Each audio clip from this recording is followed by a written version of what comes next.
అంబేద్కర్ కోనసీమ జిల్లా రామచంద్రపురం ప్రభుత్వ జూనియర్ కళాశాలలో డొక్కా సీతమ్మ మధ్యాహ్న భోజన పథకాన్ని ప్రారంభించిన రాష్ట్ర కార్మిక శాఖ మంత్రి వాసంశెట్టి విద్యార్థులతో కలిసి భోజనం చేసిన మంత్రి సుభాష్. రాష్ట్ర వ్యాప్తంగా ఈ రోజు నుంచి ఇంటర్మీడియట్ విద్యార్థులకు డొక్కా సీతమ్మ గారి మధ్యాహ్న భోజనం పథకం అమలు చేస్తున్నామన్నారు మంత్రి. ఈ పథకం అమలుకు 27.39 కోట్ల ఖర్చు చేస్తున్నాం. రాష్ట్రంలో 475 ప్రభుత్వ జూనియర్ కళాశాలల్లో 1,48,419 మంది విద్యార్థులకు ఈ పథకం వర్తిస్తుందన్నారు మంత్రి. ఫీజు కట్టలేదని విద్యార్థులను వేధిస్తే సంబంధిత కళాశాలల యాజమాన్యంపై చర్యలు తీసుకుంటామన్నారు. విద్యారంగానికి కూటమి ప్రభుత్వం అధిక ప్రాధాన్యతనిస్తుందన్నారు మంత్రి. జూన్ నాటికి తల్లికి వందనం పథకం అమలు చేస్తాం. రాష్ట్రాన్ని ఎడ్యుకేషనల్ హబ్గా మార్చేందుకు కృషి చేస్తాం. విద్యను మించిన సంపద మరొకటి లేదు. ప్రభుత్వ పథకాలు ఉపయోగించుకొని విద్యార్థులు జీవితంలో ఉన్నతంగా ఎదగాలన్నారు మంత్రి వాసంశెట్టి.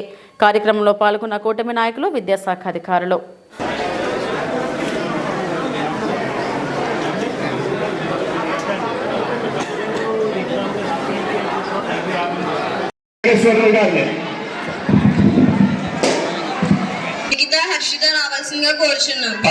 జనసేన పార్టీ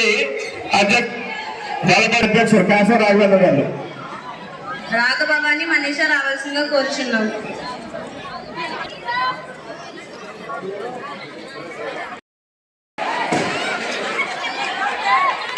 బలరాం గారు, అల్లం శ్రీనివాస్ గారు, మేడ్చెట్టి మున్సిపాలిటీ వైస్ చైర్మన్ గారు, మాజీ వైస్ చైర్మన్ సూర్యనారాయణ గారు, అలాగే మేడ్చెట్టి శాసనరావు గారు, పూర్వ విద్యార్థి నుంచి తెలుగు యువత కార్యదర్శి అక్కల విశ్వంతరాయ్ గారు,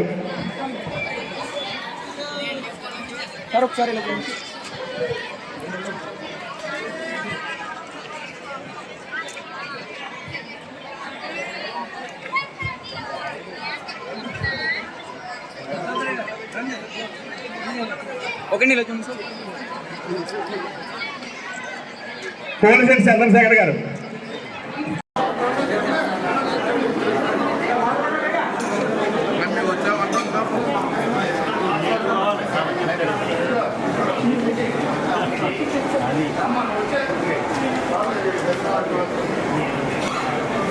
డొక్కా సీతమ్మ గారి మధ్యాహ్న భోజనం ఇది స్టార్ట్ అవడం చాలా సంతోషకరం. ముఖ్యంగా ఈ డొక్కా సీతమ్మ గారి పేరు పవన్ కళ్యాణ్ గారు ఈ యొక్క డొక్కా సీతమ్మ గారి పేరు పెడితే బాగుంటుందని ఫస్ట్ అభిప్రాయం ఆయన తెలియజేయడం జరిగింది. వెంటనే మరి నారా చంద్రబాబు నాయుడు గారు, లోకేష్ గారు, అలాగే కేబినెట్ టీం అంతా కూడా చాలా బాగుంది,